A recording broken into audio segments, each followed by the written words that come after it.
بسم اللہ الرحمن الرحیم۔ تو میرے عزیز دوستو، تو کچھ ایویشن اسکول کی باتیں کر لیں۔ ہر سال جو ہے ایک یہاں پہ 23 مارچ کو بڑی زبردست پریڈ ہوتی ہے، جس میں آرمی ایویشن بڑے فل تھرٹل وہ اس میں حصہ لیتی ہے۔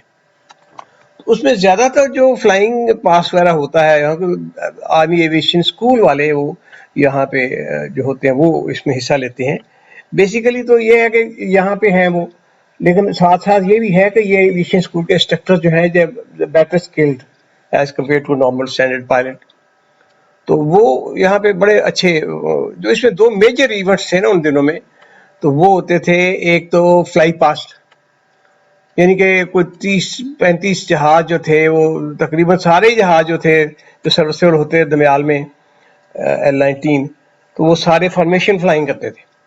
فارمیشن فلائنگ کافی ٹیڈیس قسم کا جاب ہوتا ہے، اس میں 30 جہاز ایک ہی جگہ ہوتے ہیں تھوڑے سے ایریا کے اندر، تو ایک جہاز سے دوسری جہاز کا جو ونگ ٹپ کا فاصلہ ہوتا ہے زیادہ 3 یا 5 فٹ کے قریب ہوتا ہے، اس سے زیادہ نہیں ہوتا، اور ونگ کی بکھی میں ہی دوسرا ونگ چل رہا ہوتا ہے، تو بڑے کلوز چل رہے ہوتے ہیں اور بڑے خوبصورت لگتے ہیں دور سے دیکھ کے۔ تو یہ بڑے امیوزنگ ہوتے ہیں فار دی کراؤڈز کہ اتنے اسکل لوگ اڑ رہے ہیں جو اتنے پاس اڑ رہے ہیں اور پھر بھی صحیح اڑ رہے ہیں۔ تو اس طرح یہ ہماری یہاں پہ کافی دیر آدھا پونا گھنٹہ ہم نے صبح اس کے مطلب جو انٹری سے پہلے وہ پھرتے رہتے ہیں، جیسے جیسے وہ پریڈ ڈیولپ ہوتی ہے تو اپنی جگہ پہ ایڈجسٹ کر کے وہ پائلٹ نے وہاں پہ آنا ہوتا ہے، ساری جو لیڈر ہوتا ہے وہ اس کو لے کے آتا ہے وہاں پہ گراؤنڈ میں۔ تو فائنل رن شروع ہو گیا وہاں سے تقریباً کو نور مل کے پاس سے، تو وہ وہاں تک تو ٹھیک تھا معاملہ۔ جب وہ ٹرن مارا اچھا تھا، اس وقت تک بالکل تھک چکا تھا میں، اور رات کو زیادہ اچھی طرح سویا بھی نہیں، اسی لیے میں کہتا ہوں کہ پائلٹوں کی بیویاں جو ہے ان کو they should be very careful کہ اپنے بندوں کو سونے دیا کریں، رات کو جگائے نہ رکھا کریں، چمچماتے سے زیادہ بہتر ہے اس کی زندہ رہے ہو۔ تو وہ میں تھکا ہوا تھا، تو وہ ٹرن کرتے کرتے پتہ نہیں کیا ہوا، بڑی ہی مشکل پوزیشن میں تھا میں، تو تقریباً سینٹر میں تھا، تو نمبر 3 تھا اپنی فارمیشن میں، لیکن وہ اس میں تقریباً وہ 11ویں 12ویں یا 15ویں اس طرح کی پوزیشن تھی، مشکل پوزیشن تھی۔ تو پتہ نہیں کرتے کرتے میں کریکشن دیتے دیتے سڈنلی کیا ہوا مجھے کہ میں سو گیا۔ اب سو گیا کا مطلب ہے کہ جہاز سر کے بل ہوگا، زمین میں لگے گا تو فارغ ہو جائے گا پائلٹ، تو سو گیا، سمجھ نہیں ہے کب سویا۔ تو کافی 5-7 منٹ کے بعد 5-7 منٹ فلائنگ اپنا جہاز اپنے آپ اڑاتا رہا، اور پتہ نہیں کون اس کو اڑاتا رہا کیونکہ سیدھا ہی رہا، وہ وہاں جہاں سویا وہیں سے سیدھا وہ فیصل مسجد کے اوپر چلا گیا جہاز۔ اور جب وہاں پہ پہاڑیوں کے وہ جو ہوا کے جھٹکے لگے نا ٹپ ٹپ اوپر نیچے ہوا جہاز، تو مجھے ہوش آئی کیوں میں کیا دوں، دیکھا تو میں پہاڑیوں کے تقریباً پہاڑی میں لگنے ہی والا تھا، وہ میں تو فارمیشن فلائی میں تھا، جھٹکا دیا اپنے سر کو، پیچھے مڑا تو فارمیشن فلائی اس وقت تک وہ شارٹ فائل میں پہنچ گئی، وہاں سے جو میں نے تھروٹل دیا کرتا ہوا جناب جہاز میں لے کے، بڑی مشکل سے بائی دا ٹائم وہ فرنٹ پہ پہنچے تو میں اپنی جگہ پوزیشن پہنچ گیا۔ خیر اللہ تعالیٰ شکر ہے کہ نوٹس نہیں ہوا، یا کم از کم میری ایکسپلینیشن نہیں ہوئے کہ تم کون تھے، کدھر تک چلے گئے تھے، کیوں لیٹ آئے ہو، لیکن وہ بچا ہو گئی، عزت بھی بچ گئی اور زندگی بچ گئی۔ اسی طرح اگلی یہاں پہ جو پریڈ تھی اس میں اس وقت تک میں MI-8 میں تھا، تو MI-8 میں بھی وہ جو مشکل کام تھا تو میرے ذمہ آتا تھا، اس سلنگ آپریشن جو تھا نا، وہ گن تھا کے لانا، it was a difficult job because 3 ton تقریباً وزن ہوتا تھا گن کا، اور 3 ہی ٹن ہیلی کاپٹر اڑا سکتا ہے تقریباً، تو بڑی مشکل سے پائلٹ نے اس کو کھینچا ہوتا ہے، آہستہ آہستہ ٹھم ٹھم کرتا آ رہا تھا، اور رحم و کرم ہوتا ہے کہ ہوا اگر بدتمیزی نہ کرے یا ڈائریکشن چینج نہ کر جائے تو پھر بندہ سیف لینڈ کر سکتا ہے، ورنہ مشکل ہی کام ہوتا ہے۔ تو میرے صدر کی طرف سے آ رہا تھا میں، تو تقریباً ٹھیک تھا، 500 فٹ سے 1000 فٹ کے درمیان میں وہاں پر ایشو میں نے کی، تو جب وہ اناؤنس ہوا بائی دا ٹائم تو میں شارٹ فائنل پہ تھا، سڈنلی جب شارٹ فائنل پہ پہنچا تو ٹرانزیشن تو ظاہر ٹرانزیشن لفٹ جو ختم ہوتی ہے جب اسپیڈ کم ہوتی ہے 60 سے، تو اسپیڈ کم ہوئی تو پتہ چلا کہ جناب وہ ویدر اس کی ونڈ کی ڈائریکشن چینج ہو. اب کون سا میں ونڈ پہ کنسنٹریٹ کر رہا تھا کہ اس وقت کدھر سے آ رہی ہے کدھر سے نہیں. سڈنلی وہ جہاز نے سنک کرنا شروع کر دیا اور سنک بھی کرنا فاسٹ سنکنگ شروع ہو گئی. اب وہ فلیٹ شور کا ساتھ سنکنگ پائلٹ بیچارہ پریشان, دوسرا جو کو پائلٹ پریشانی کے پیچھے ہاتھ پھاڑ کے بیٹھا ہوا. سر وہ بولے بھی نہ درمیان کر کے بند ہو جائے. تو مجھے پتا تھا یہ مجھ سے چاہ رہے ہیں کہ میں ان کی زندگی سے کھیل رہا ہوں, تو میں یہ گن چھوڑ دوں اور ہم سب بچ جائیں گے. گن گر جائے گی نیچے لیکن ہیلی کاپٹر بچ جائے گا کریش ہونے سے. تو میرے ذہن مجھے نظر آیا تھا وہ سامنے جو کراؤڈ تھا نیچے, وہ سینکڑوں تعداد تھی ان کے اوپر گن چھوڑ دیتا میں تو وہ تو جناب سالوں کا خون میرے ذمہ لگ جاتا. اب یا ان کا خون تھا یا میرا سب کا خون تھا یا سب ہی کا خون تھا. تو پائلٹ کو وہ جو فلائٹ انجینئر میری طرف پھر سر وہ سچ کمش. تو اب میں اس ٹینشن میں تھا کہ میرا دل کہہ رہا تھا چھوڑ دو, دل کہہ رہا تھا مت چھوڑو, دماغ کہہ رہا تھا چھوڑ دو گن چھوڑ دو. کدھر چھوڑ دو, میرا دل کہا تھا نہیں یار نہیں چھوڑ سکتا میں نہیں, میرے بچے ہیں جس طرح لوگوں کے بچے ہیں یہ مر جائیں گے, بہت سارے لوگ میرے گھر والے پریشان ہو گئے, پوری قوم پریشان ہو جائے گی. 23 مارچ کی جو خوشی ہے وہ غم میں بدل جائے گی. پہلے بھی وہاں لحاظ میں کئی جگہ پہ وہ کریش کر جاتے ہیں لوگ یا ایکسائٹمنٹ میں چلتی ہے. میرے وہ چند لمحے جو تھے نا وہ سالوں کی طرح تھے. میں اس کو آہستہ آہستہ پمپ کرتا رہا, کروں تو تھوڑا سا اسٹین کرے, پھر سنک کرے, پھر میں کر دوں تھوڑا اس کو پمپ کر دوں, پھر اسٹین کرے. تو اوپر نیچے کرتا کرتا جناب اللہ نے پھر مدد فرمائی کہ میں رن وے تک پہنچ گراؤنڈ تک پہنچ گیا.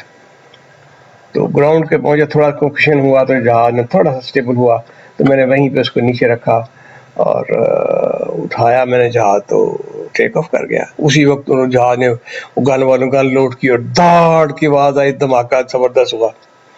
تو پتہ چلا کہ جناب اللہ تعالیٰ نے ہمیں اس کھڈے میں سے, اس مصیبت میں سے نکال دیا. وہ جناب لوگ پوچھیں کہ سر یار کیا بات ہے, کیا فلائنگ تھی, کیا زبردست لینڈنگ ہوئی. اور میں کیا بھائیو تم کو پتا ہو کہ کیا زبردست لینڈنگ, ہماری تو پاؤں پھٹی ہوئی تھی, تم زبردست لینڈنگ کی باتیں کر رہے ہو. تو بڑا ہی مطلب it was very very anxious moments of my life. تو زندگی میں بہت ساری ٹینشنیں میں نے دیکھی ہیں, لیکن دوز مومنٹس یار مجھے ابھی بھی یاد آتے ہیں. کیا وہ جو وہاں میرے پہ اسٹریفنگ ہو رہی تھی وہ ٹینس مومنٹس تھے, یا پھر یہ پھر ٹینس مومنٹس تھے جس میں مجھے زندگی جو ہے وہ اللہ نے ادھاری واپس کر دی یا واپس کر دی. پر ایک دفعہ پھر زندگی نے مجھے زندہ چھوڑ دیا, میں پھر بچ گیا. اسی طرح وہ ان دنوں وہ کل اپنے ہمارے تھے میجر توحید, وہ بیچارے وہاں پہ اپنے دمیال سرکل لینڈنگ کر رہے تھے, بلکہ لوکل فلائنگ ایریا میں انہوں نے اپنے اسٹوڈنٹ کو پتہ نہیں کیا کہ کہا کہ میں تمہیں آٹو روٹیشن کرتا ہوں, یا پتہ نہیں کیا ہوا, پتہ نہیں چل سکا.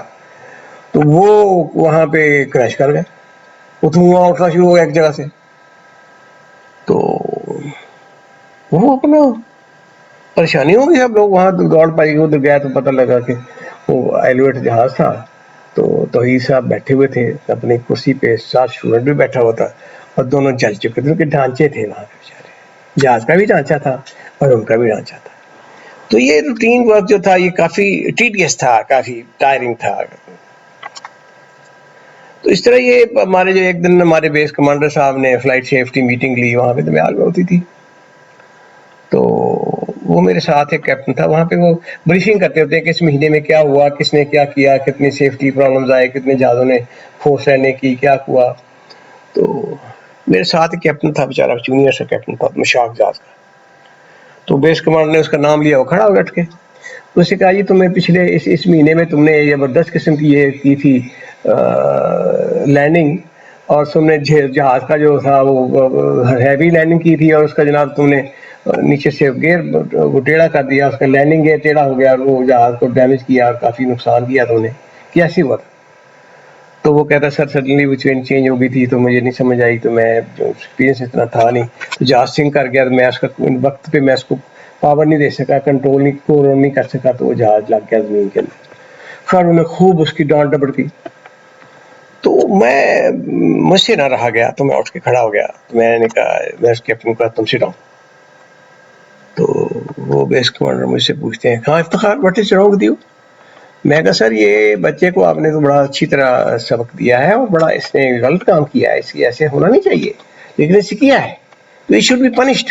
اس کو سزا دیں خوب، اس کی مٹی پلیت کرنے کے علاوہ اس کو پنشمنٹ دیں، اس کو ڈیموٹ کریں یا اس کو نکالیں آدمی سے، یہ تو انفٹ ہے یہاں کی.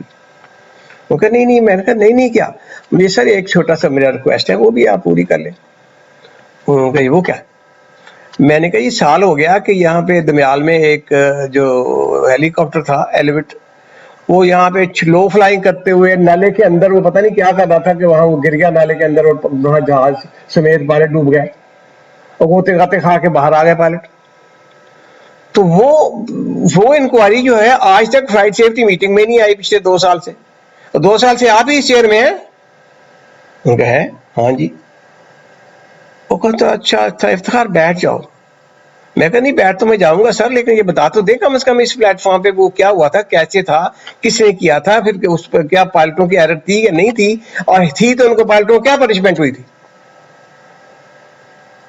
اچھا بیٹھ تو جاؤ. میں بیٹھ گیا. اس کا یار دیکھو یہ افتخار صحیح کہہ رہا ہے، وہ کریش ہوا تھا وہ میں نے ہی کیا تھا، اور آئی ایم سوری کہ میں اس کی انکوائری کی میں رزلٹس آپ لوگوں تک نہیں لا سکا، لیکن وہ انکوائری ہوئی تھی اور اس میں مجھے انہوں نے وارننگ دی تھی. تو وہ that was a bad example by me. You should not follow those example of senior افسر. تو خیر there was a laughter because people were laughing at ہم اینڈ کلیپنگ فار می. تو اس نے کہا اچھا میٹنگ برخاست. اور میٹنگ برخاست. تو اب لوگوں نے مجھے کہا کہ افتخار تمہارا تو یہ بورڈ تھا اس سال، یہ تو تمہیں ڈیموٹ کرا دے گا، یہ تو تمہیں پروموشن نہیں ہونے دے گا. تو میں نے کہا جو کوئی بات نہیں، پروموشن نہیں ہوگی تو اللہ کی طرف سے نہیں ہوگی، ہونی ہوگی تو اللہ یہ روک نہیں سکتا، نہیں ہونی ہوگی تو دے نہیں سکتا. تو کہتا اچھا ایک اور بھی بات ہے، اگلے دنوں یہ نام جانے اگلے ہفتے اس کے لیے آغا خان کے لیے پائلٹوں کے ہیلی کاپٹر گلگت کے لیے تمہارا نام ابھی تک تو لسٹ میں تھا، لیکن اب صبح کو یہ نام نہیں ہوگا. تو میں نے کہا نہ ہو یار، یہ تو اللہ رازق ہے، یہ بندہ رازق تو نہیں ہے، میں نے کوئی جھوٹ تو نہیں بولا، میں نے گناہ بھی کوئی نہیں کیا. ایز اٹ از وہ جناب دونوں کام ہو گئے. وہ میرا نام بھی نہیں جانے دیا اس نے، اور پروموشن بورڈ میں بھی اس نے نو کر کے بھیج دیا. تو یہ دونوں کام میرے پوٹھے پڑ گئے. لیکن مجھے بڑی سیٹسفیکشن تھی اللہ تعالیٰ کی طرف سے کہ میں نے سچ بولا، اور میں نے اپنے سارے پائلٹوں کی میں نے ان کی زبان بول دی میں نے کہ یار ایکول ٹریٹمنٹ کرو. اور ایویشن میں ایک اور بڑا اسٹوپڈ قسم کی حرکت ہے جو کہ لوگ ریئلائز نہیں کر رہے. عام فوج میں کوئی کرائم ہوتا ہے، کسی کی انکوائری ہوتی ہے، تو وہ اس بندے کو ڈیفینس کا پورا موقع دیا جاتا ہے، اس کو ڈیفینس لائر دیا جاتا ہے، وہ خود بھی ڈیفینس میں حصہ لیتا ہے. تو اس ایویشن کی انکوائری میں پائلٹ کو بلاتے ہی نہیں ہے. وہ انکوائری کرنے والا خود ہی ٹیم کر کے بات چیت کر کے ادھر کر کے رپورٹ کر کے لکھتے بھیجتا جی پائلٹ ہے، اور وہ پائلٹ ہے بندے کی جان کھا لیتا ہے، پروموٹ ہی نہیں ہوتا لائک می. وہ ایم آئی مجھے بلیم ہوا تھا نا، میں پروموٹ تو نہیں ہوا، لیکن مجھے صفائی کا تو کوئی موقع نہیں ملا کہ بھائی میرا قصور نہیں تھا، بھائی وہ سرکمسٹانسلی ایسا ہوا تھا، یہ ہوا تھا، وہ نہیں. تو یہ ایک بہت بڑا فلا ہے ایویشن انکوائریز میں، جس کا کہ میں اس پلیٹ فارم پہ میں ریکویسٹ کروں گا کہ کنسرن لوگ ہیں they should wake up, concern commanders کو ویک اپ کرنا چاہیے اور یہ جگہ ریپیئر کرنی چاہیے. پائلٹ کو پورا موقع ملنا چاہیے کہ وہ اپنے ڈیفینس میں کچھ بیان دے. اگر وہ بے گناہ ہے تو اپنی بے گناہی ثابت کرے، گناہ گار ہے تو یس پنش کرے اس کو، لیکن ایسی پنش کرتے ہیں دس از ناٹ رائٹ. لائک یہ جو ایک دن جہاں پہ میرے پاس ایک فائل آیا، بندہ بھی بڑا اچھا یہ ایویشن ہسٹری رکھ رہا ہے لڑکا، تو جنرل اعظم کے ساتھ مل کے اس کی فائل وہ یہاں بھول گیا. تو میں نے دیکھا اس میں ان کو انکوائریاں مختلف قسم کی. تو سیاچین کی انکوائری، جس طرح وہ شاہ نواز کا بھی کریش ہوا تھا اور بھی بہت سارے وہاں کریش ہوئے، تو جنرلی پائلٹ ایرر تھی ساری، ہمیشہ لکھا تھا پائلٹ ایرر. لیکن میں آئی فاؤنڈ کہ جتنے پائلٹ کریش ہوئے، کسی کے 250 گھنٹے تھے، کسی کے 300 گھنٹے تھے، کسی کے 200 گھنٹے تھے، کسی کے 150 گھنٹے تھے. تو ابھی شاکڈ، میں نے کہا دیکھو لوگوں یہاں پہ بیٹھے بیٹھے یہ بریگیڈیئر کرنل جو ہیں یہ اپنی کرسی پہ چوہا رگڑتے رہتے ہیں، لیکن ان کو یہ نہیں پتا کہ یہ ان پائلٹوں کے بجائے خود جائیں وہاں پہ جہاں پہ ہیلی کاپٹر کو ہینڈل کر سکتے ہیں. جو بچے ہینڈل نہیں کر سکتے ان کو بھیجتے ہیں, پھر جب کریش کر جاتے ہیں یا تو مر ہی جاتے ہیں, بچ جائیں تو ان کو بلیم کر دیتے ہیں, ان کا کیریئر تباہ کر دیتے ہیں. تو یہ ایک بہت بڑا فلا ہے کہ کنسرنڈ کمانڈرز کو اس فلا کو دیکھنا چاہیے. ایویشن پائلٹ کو بھی اپنے رائٹ کا پورا حق ہے اور ان کی مدد ہونی چاہیے. یہ بہت ہی مشکل لوگ ہیں, بہت مشکل زندگی گزارتے ہیں, اور ان کی یہی چھوٹی چھوٹی خوشیاں ہوتی ہیں. جو بندہ بلیم ہو گیا, نہ وہ بعد فارن ٹرپ پہ آیا, نہ فارن کورس پہ جائے گا, نہ اس کا اچھا ہیلی کاپٹر بھیجیں گے, نہ وہ پروموٹ ہوگا, تو کیوں بھائی کیوں واٹ بھائی قصور اس کا ہوتا ہے. 90% کا قصور نہیں ہوتا, مینٹیننس والے کا قصور ہوتا ہے.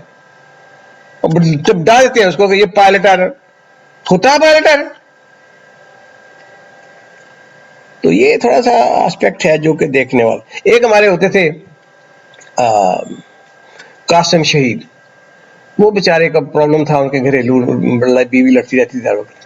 تو وہ ایک دن جناب اپنے بارڈر ہی پار کر گئے, جہاں سے لاہور سے گئے, جنگ کے ماحول تھا, تو بارڈر کراس کر انڈیا چلے گئے. وہاں انہوں نے شوٹ ڈاؤن کر دیا اس کو. رزلٹیں کہ وہ بیچارہ جو تھا, مائی گاڈ, وہ شہید ہو گیا. اور اس کے نام پہ قاسم بیس کا نام, قاسم یہ ایویشن بیس کا نام پہلے دمیال بیس تھا, اس کا نام رکھ دیا Qasim base. That is what he totally got, Qasim base. Sitara Jurat بھی اس کو مل گیا. لیکن وہ یہ زندگی بڑی ٹف ہے, تو اس کو اسی سانچے میں دیکھنا چاہیے اور لوگوں کو رکا کرنا چاہیے. تو بہرحال دس از ہاؤ اٹ واز.